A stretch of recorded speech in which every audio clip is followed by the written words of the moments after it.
Good morning. Um, Here we are Wednesday. Uh, Moving through the week. We are getting very close to August. You realize, end of the week, maybe beginning of next week. I don't know, but it's coming on pretty soon. Uh, the summer, I don't know, has really moved quickly. I shouldn't be surprised. It seems like time does slip away quickly, but I don't know. When it starts to get hot in the summer, it seems like it's going to be like this for a long time. And then all of a sudden it's August, and then it's September, and then boom, we're right back into the next thing. So enjoy it while we have it, right? um,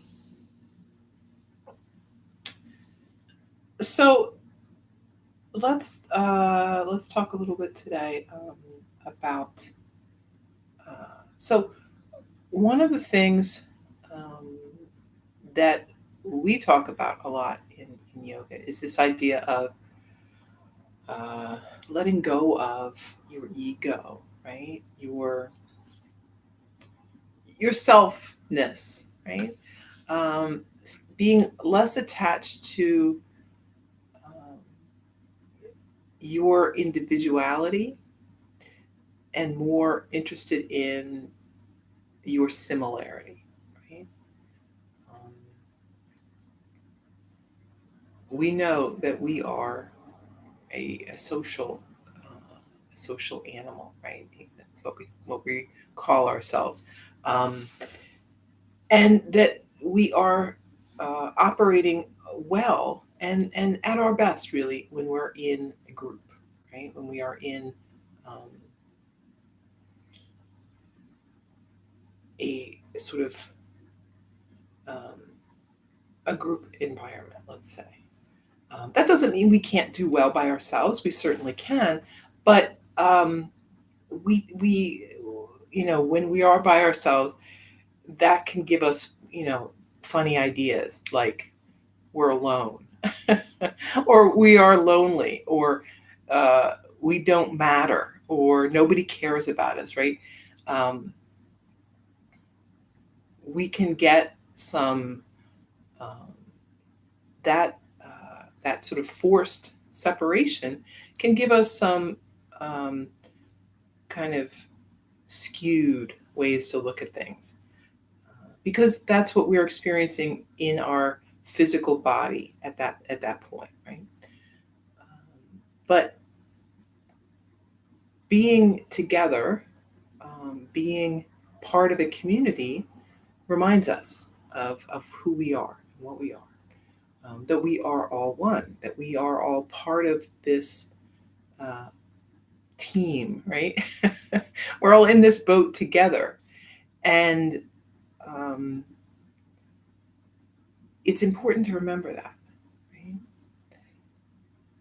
One thing that we want to do is to get out of our focus on our own selfish needs, right? That doesn't mean we don't need to do things for ourselves. We do. But beyond, making sure that you are clothed and fed and safe and secure and these things in a material sense, um, that's about it, right?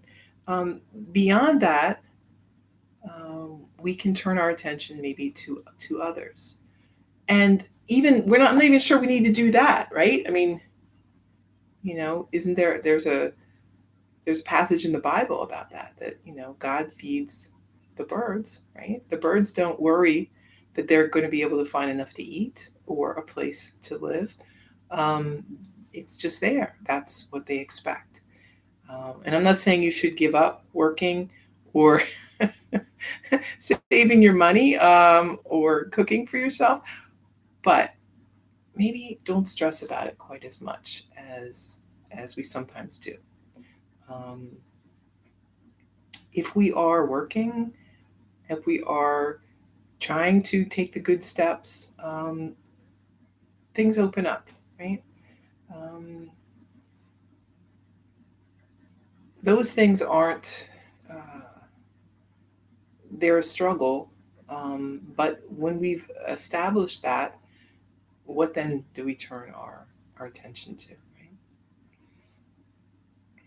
And in our society, we might consider it, we talk about service, right? Being of service to others. And I think it's a really great way to look at it. Serving others is uh, the goal, right? Because, and it's funny because others are also ourselves, right? So when you help others, you help yourself.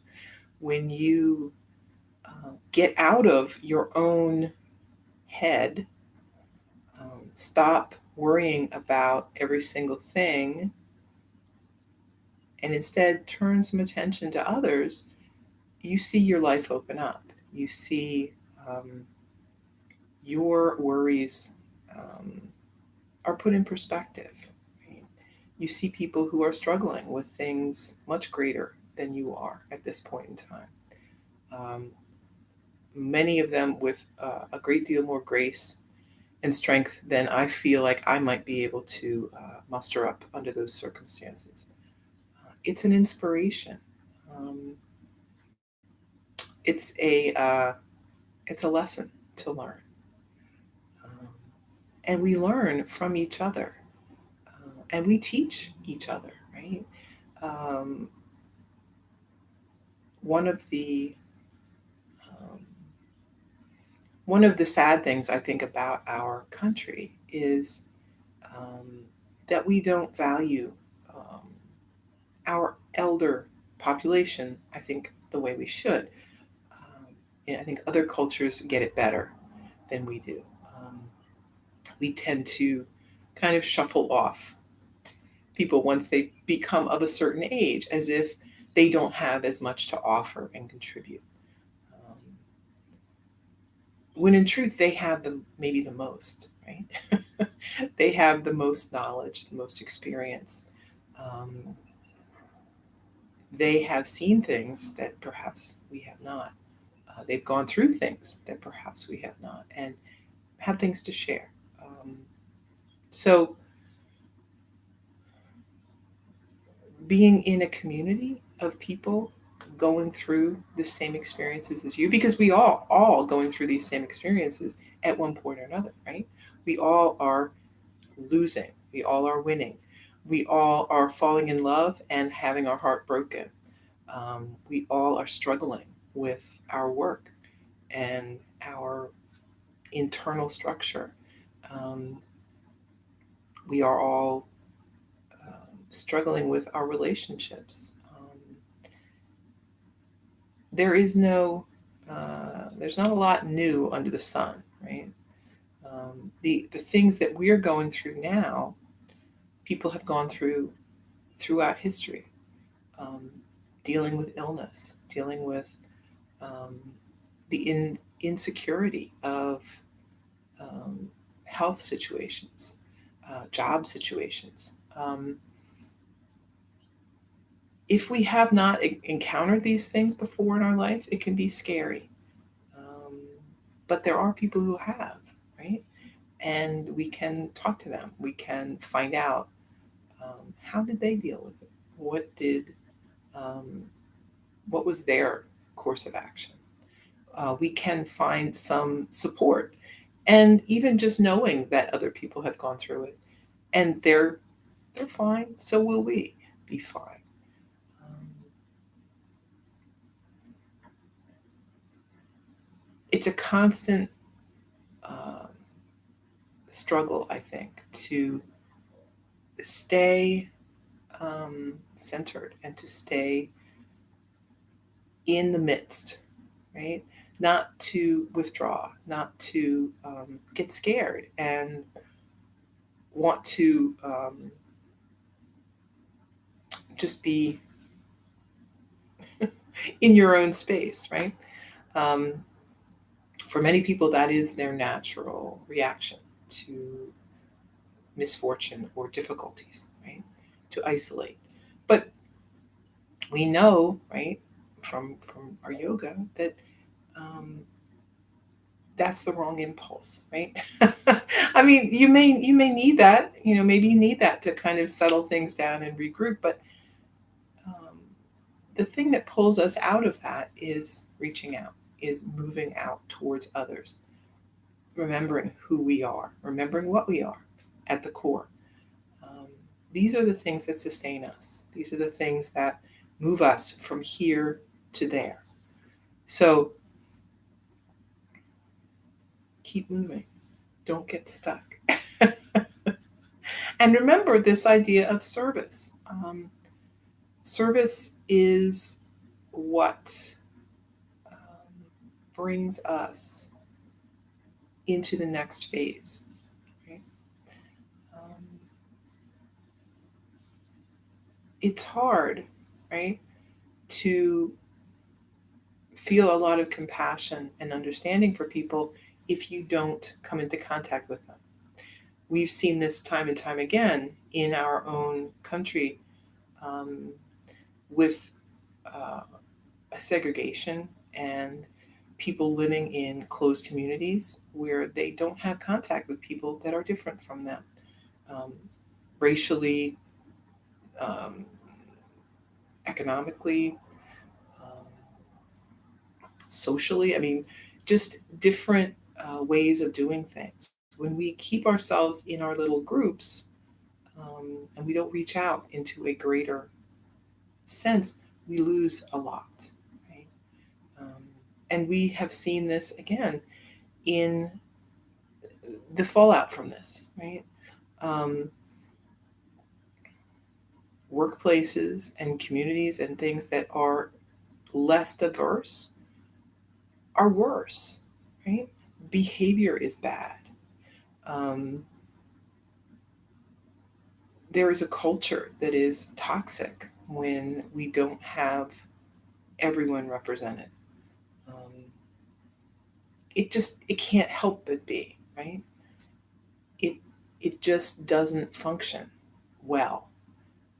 But when you bring a lot of voices to the table, you start making decisions and choices that are more representative of what we need and what works best for everybody. So it's a cultural thing, but it's also a functional thing, right?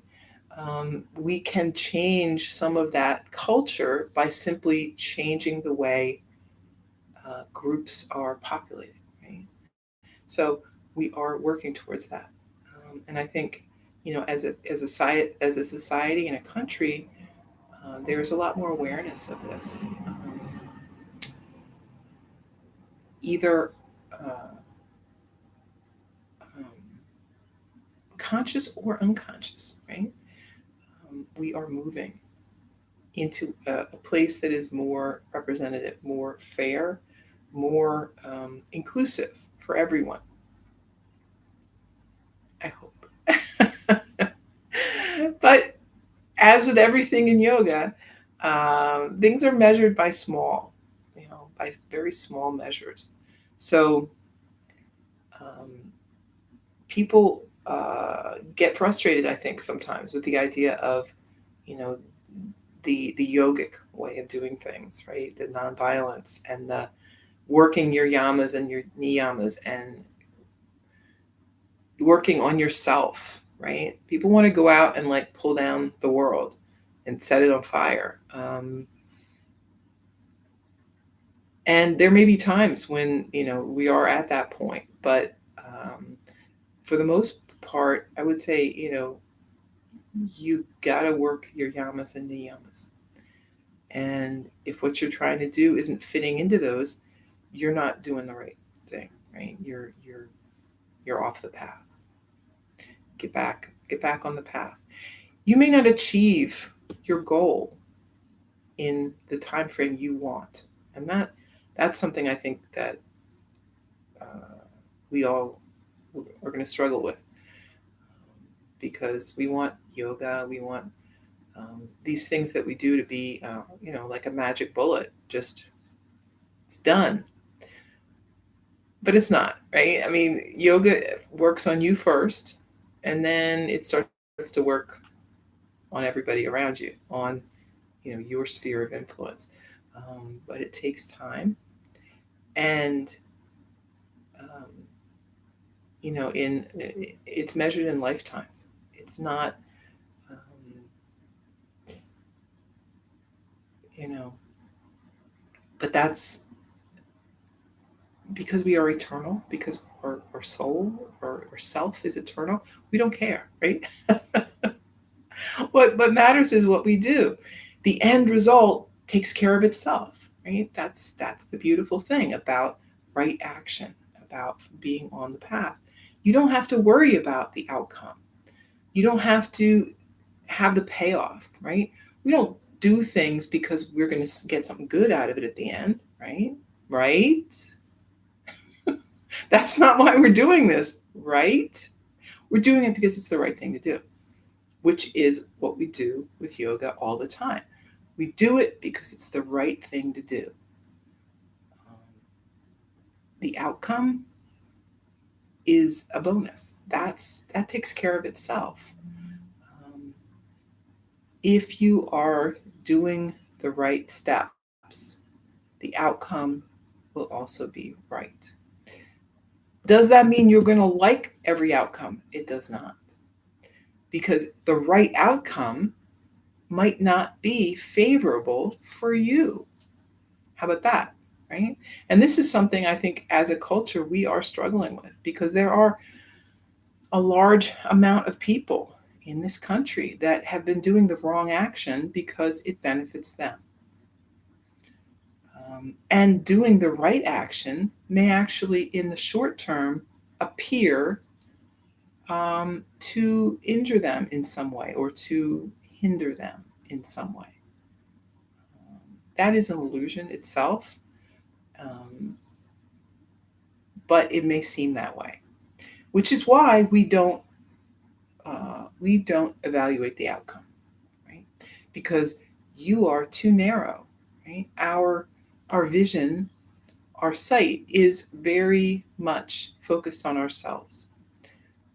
Even as yogic as we try to be, we we are self-interested, right? That is the nature of who we are in this space as a human being. So for us to evaluate an outcome as good or bad, we are looking through our lens of kind of selfishness. So obviously, we can't really evaluate that impartially. It has to be the whole, right? We have to look at the whole. And better that we don't even need to do that, right? That's the beauty of this. You just do what's right. Do what's right. Hey, not hard. It is hard, but it's not complicated. It's not, um, you don't have to think 12 steps down the line. There's not a lot of manipulation that has to go on. It's simple, simple, simple. It may be very hard, right? You may be taking some steps that on the outset seem, um, maybe you're giving something up. Maybe you are allowing someone else to step in front of you. You know, maybe you're opening the door so that others can walk through, and you're stuck holding the door, and you think, well, when do I get to go through? I don't know. I don't know. Neither do you.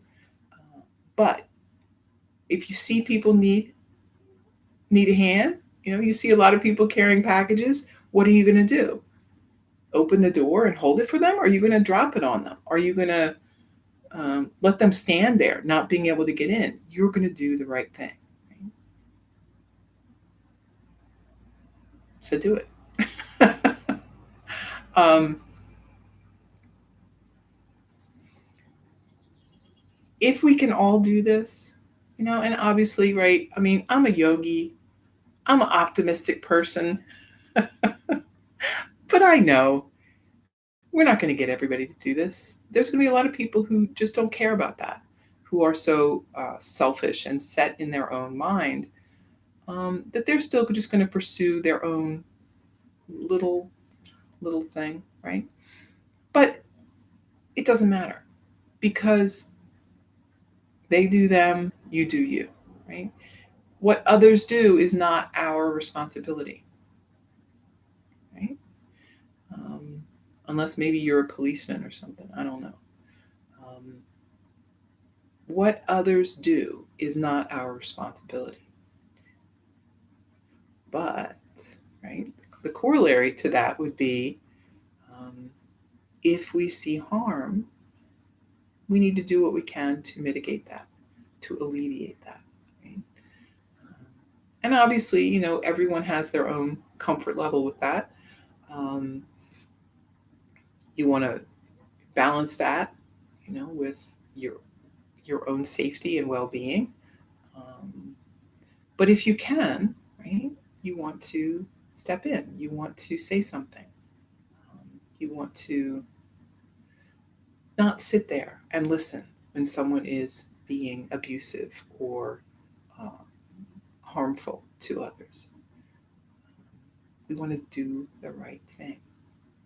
Right? And we all know this. We all know what the right thing is. Um, we may not do it, right? Maybe it seems hard. Maybe it will ruffle some feathers or make some enemies. I mean, it happens. But what is the most important thing? Um, if someone is going to be an enemy or hate you for doing the right thing, are they really a friend? Are they someone you even want in your life? Um, that's something to consider. When you start speaking your truth, acting your truth, the truth, right? Not even your truth. Right? We talk about this a lot in yoga, this idea of living your truth, right? But living your truth is living the truth, right? The absolute truth, which is at the very core, do no harm. Um, if you start doing this on a consistent basis, um, there may be people who are going to get upset. They're not going to like it. They're going to they're not going to like the change. They're not going to like you standing up for yourself or someone else. Um, if you see that, right, that's a sign that this person is not. It's not a person that you need to be around. Um, and this may come in stages, right? Not all of us are ready to jump into these things immediately. It takes a while. Right? We might need to build up some strength, some support, some sense of understanding and connection before we're ready to make that step into, um, I guess, the action of right living. It comes a lot of times a little bit at a time, right? We'll do one thing. It feels great. Then we'll start doing another and it feels even better. And soon we don't even understand how we could have been back there doing this other thing. But it happens in its own time, right? And this is a thing to remember. Right? We in yoga and when we're practicing our yamas and niyamas, when we're practicing our self, right? Big S self love, the loving of everyone, the compassion and the care for everyone. Um, we change. I shouldn't say we change. We don't change. Our behavior changes. Our ideas change. Our thoughts change. We become more who we are, who we always were from the very beginning, before all this junk got stuck on top of us. Um, I've talked about this before, the idea of the closet with all the stuff tossed in it. Or, you go to a party and people put all these coats on a bed, right?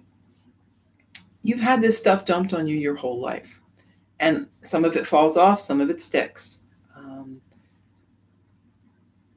Working through this yogic path is the shedding of these things that have been given to you, thrown on you, foisted on you over the years. We are peeling back to the center. And as we do that, the center can shine, right? And not just shine, but really be a beacon for yourself and for others. We're hoping. We're working on it, right? It is the work of a lifetime. We know this. So don't despair. Don't worry if you don't feel like you're there, if you don't feel like you're even close to there. Maybe you're just starting. Maybe things are just starting to unfold for you. As we are patient with our process and ourselves, we can then become patient with others. The first person you want to have compassion and no harm for is yourself, right? Because that's where it all starts. If we can do it here, we can do it there. As within, so without. Start at the beginning and see where it goes. Okay. Some yoga. So, I think, as far as I know, the classes are going to start in early September. I don't know the date because I forgot to look in my calendar. But Mondays and Thursdays, I believe, 9:30. I imagine there'll be a schedule coming out at some point. And, this is all contingent on, right, everything going to plan. If things change with the virus, then plans will probably change as well. Right now, the plan is, right, no masks are needed if you're vaccinated. Social distancing is still going to be a thing. I'm still working out how many people we're going to be able to get in class. We'll see. It's a big room, and we'll hope for the best. But as with everything, we're just going to try to be flexible and see what happens.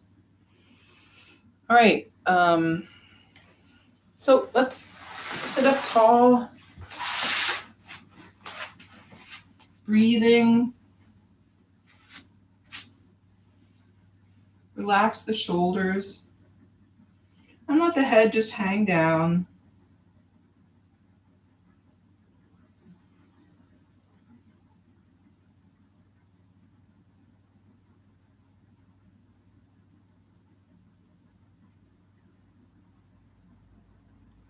Come on back up. Keep lifting the chin.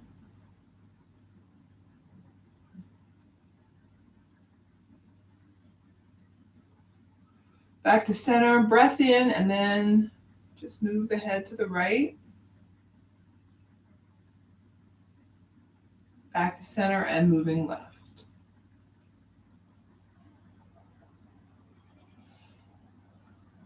Walk the hands out in front.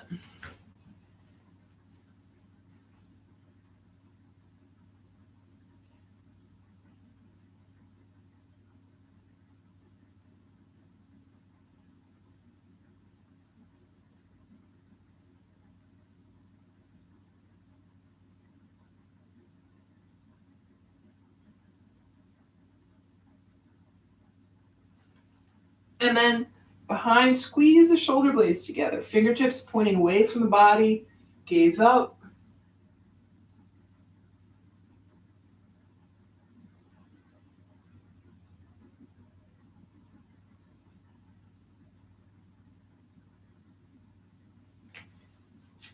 Back up to your seat. Let's bring the arms wide for a deep breath. And then exhale, hands together. Inhale. Exhale. Inhale. Exhale.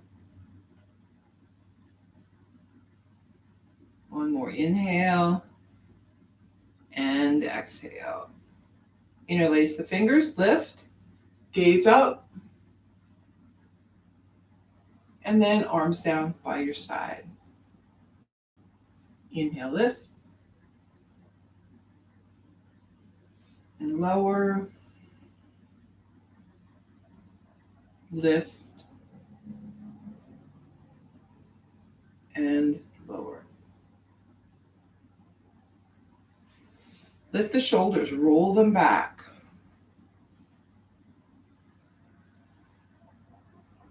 And then forward.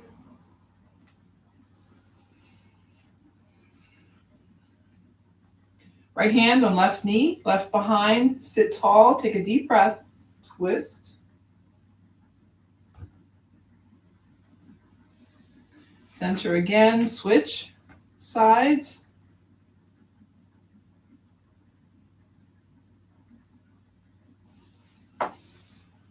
Back to center. Soles of the feet together for a deep breath. Lean forward. Remember, hinging from the hip. So you want to keep the shoulders pulling back. You can always bring the arms behind you, right? If you don't feel like you're really keeping a flat back, pull those shoulders back. It'll kind of force you to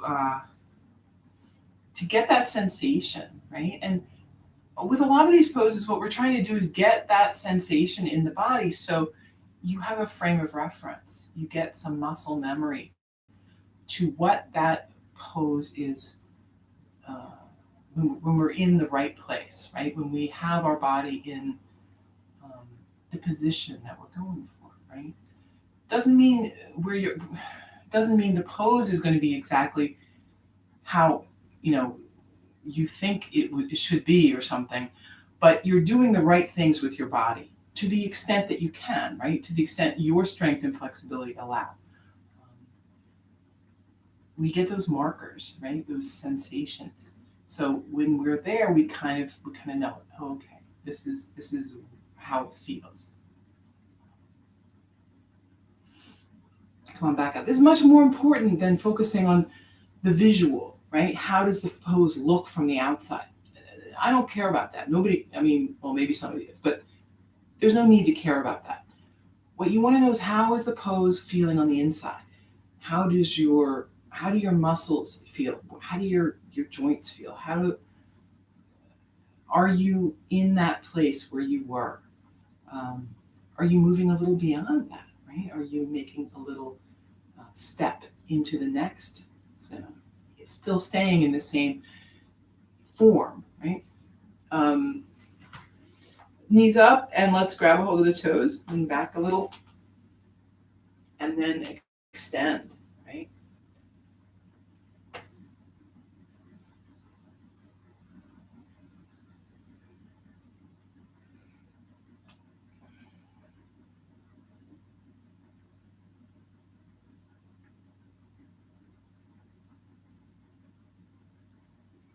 And then come on back down. Extend the legs. Deep breath in, fold forward. So, it's not surprising that we focus on the outer things, right? Because that's our culture, that's our society. We're very focused on the outside of things, right? We can see those things. The inside we can't see. It's harder to know what's going on inside. But we want to know, right? That's what really matters. Your outer expression of the pose is different, right? It's going to be different for everybody. It's going to be different for every body. It's going to be different for every stage of your life, even every day. Different things are going to affect it. So how things look on the outside is so much less important than what's going on the inside, in your asana and in everything else, right? Bend the knees, lower down.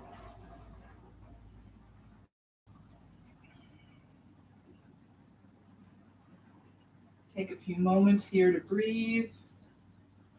And then we're going to hug this right leg in, left leg long.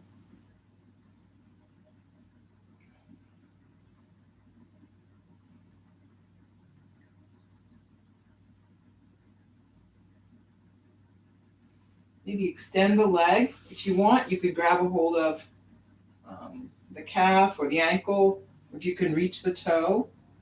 You get that too. You might have a bend here. Things may feel real tight in the hamstring, so a little bend is fine.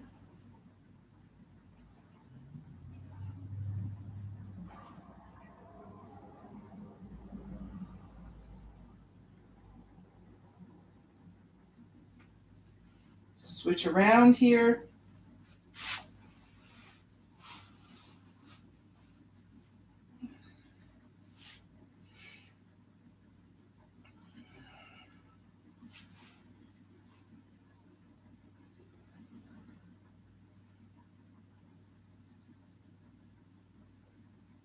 And then extend.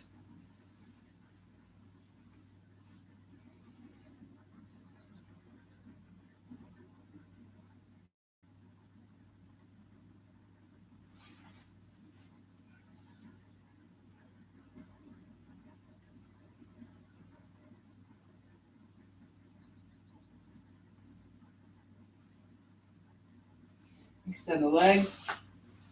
Let's bring the arms up over the head. Take a few breaths.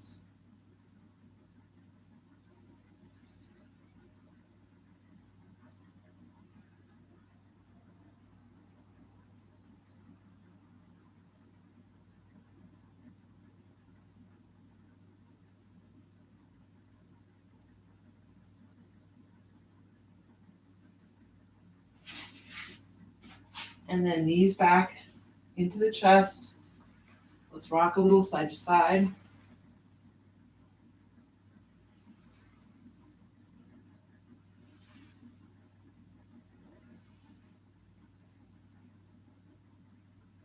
Happy baby here. Reaching for the feet or the ankles, whatever you can reach here. And then we're drawing those knees down as much as you can. Feet are flat part of the foot is facing up toward the ceiling.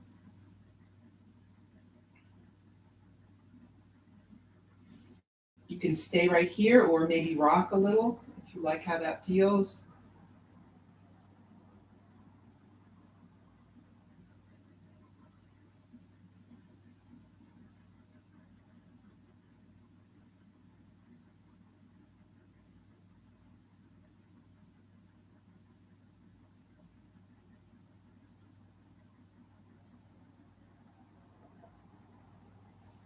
We're going to hold this for a little bit longer, right?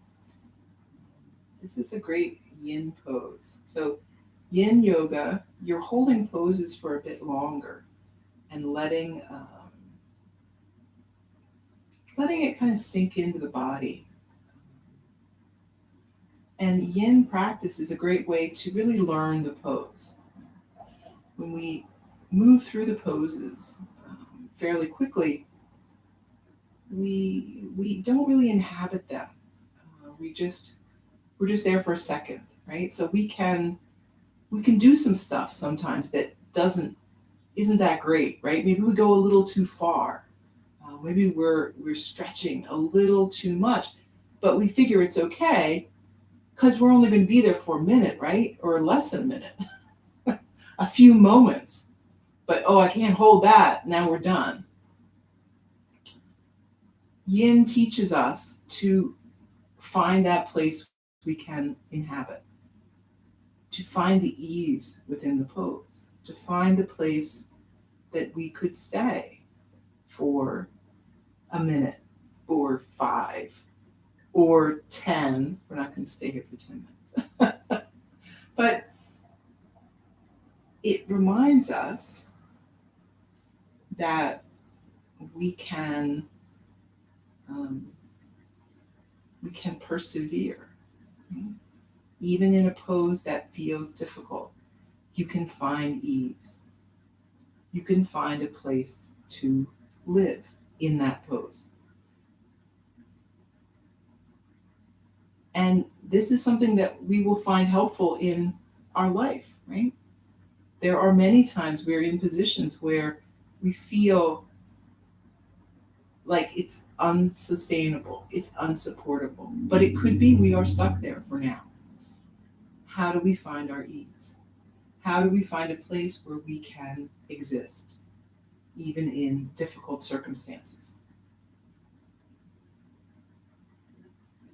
How do we find that strength? Well, we work on it here. We find it in the asana, and then we bring it out into our life.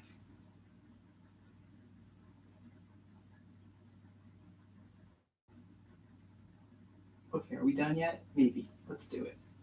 So release, extend the legs.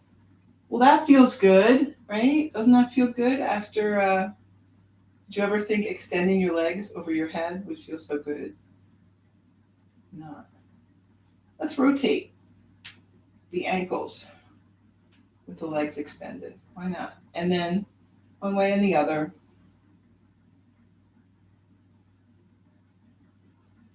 And then just keep extending the legs here.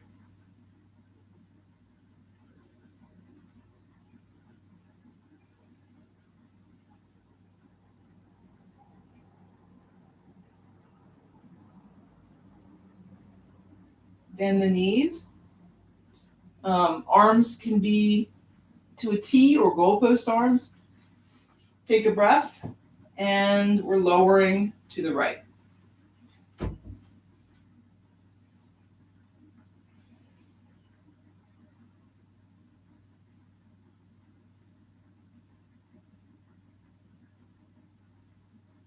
on back, lower left.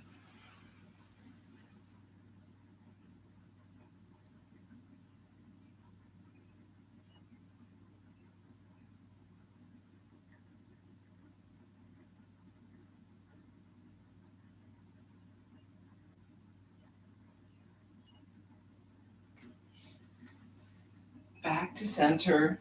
Set the feet down. And we're going to do a supported bridge. So you got your block here. Lifting up. Just find a place where the block feels good. And take a few breaths here.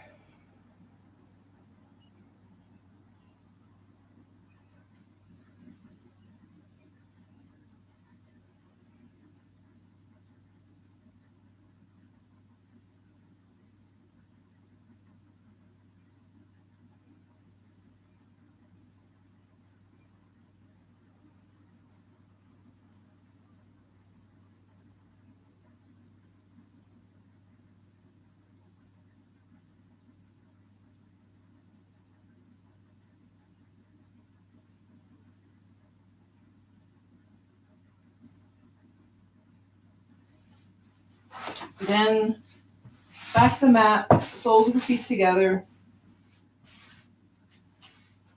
Take a few breaths.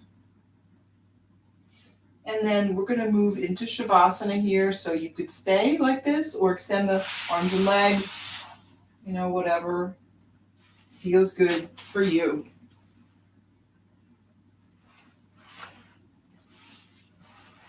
Steady breath. Just feeling comfortable and at peace here. So this idea of asana practice as preparation is not a new one, right? One of the sort of founders of what we consider modern yoga said, asana and the world is this gymnasium where we are made strong. So your asana practice is a very safe and neutral place for you to explore some of these things about yourself. Your asana practice will teach you a lot of lessons that you might need to know about yourself. Are you impatient? Are you full of ego? Are you scared? Are you lazy? Are you hesitant? Right? In which areas do we have these little things that come up? Can you concentrate? Do you feel at peace? Can you set aside the worries and concerns of your day and focus on this place?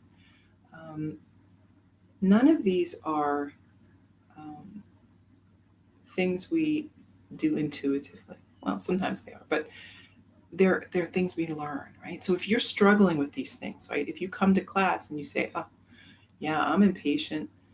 I'm full of ego. I'm scared. I'm angry. Um, I can't concentrate. All of these things," it's okay. Right? You learn. You practice. If you see yourself being egotistic, set it aside. Right? Laugh to yourself. Say, "Oh, yeah, I can see I'm comparing myself to other people. What's that about?" Let it go. If you're afraid, understand that. Maybe see what you need to do. Maybe you are trying to do too much. Maybe you want to find out that it's not scary. Um, this information is not good or bad, it's neutral. We don't need to ascribe it good or bad, it simply is. Um, these negative feelings, negative thoughts, they do nothing but hold us back. So, understanding what they are and letting them go, moving through your practice no matter what, is a good lesson. It reminds us that we can have these feelings and emotions and still do what it is we need to do. We don't have to be controlled by them.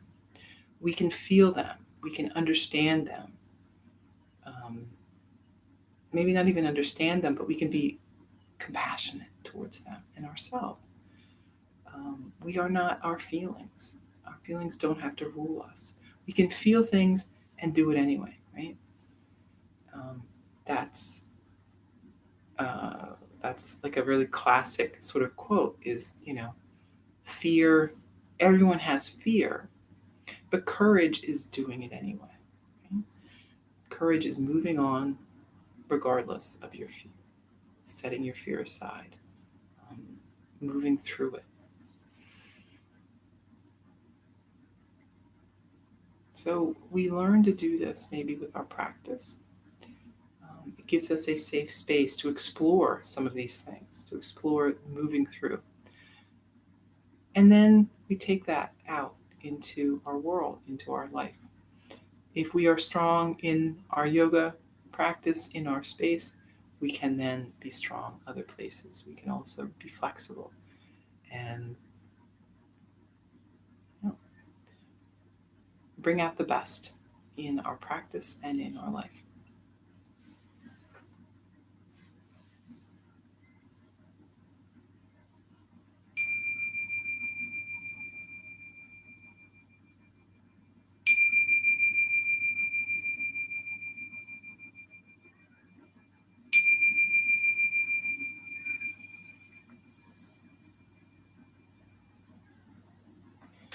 Moving then, however you like, fingers and toes, maybe stretching, um, just getting the body moving again. And then we're maybe up to a seat, hands together, breath in and out.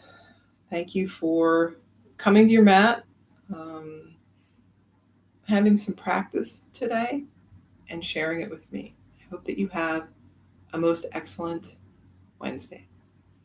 Namaste.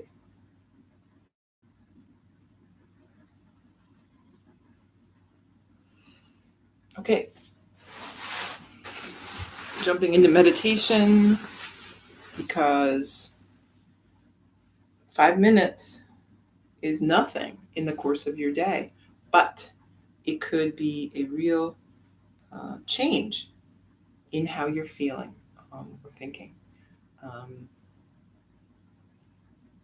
and maybe not now. Hopefully, you feel pretty calm and settled after your practice, but we work on it now, right? We work on being able to get into that yoga or a meditation space from the yoga space, because it's kind of a seamless transition.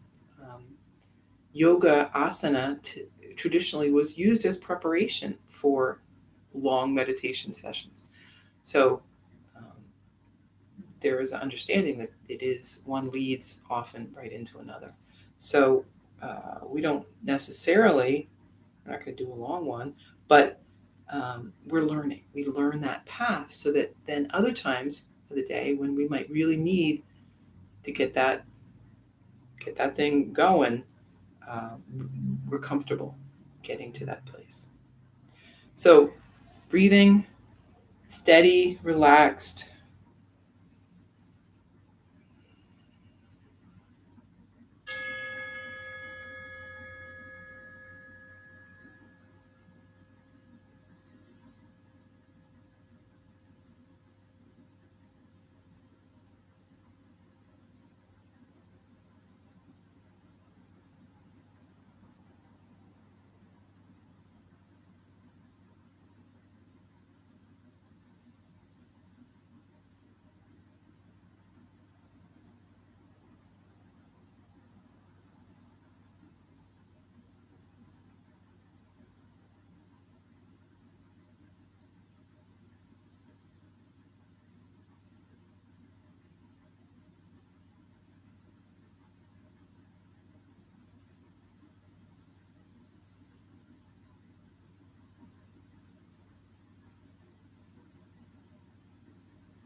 Okay, we're back.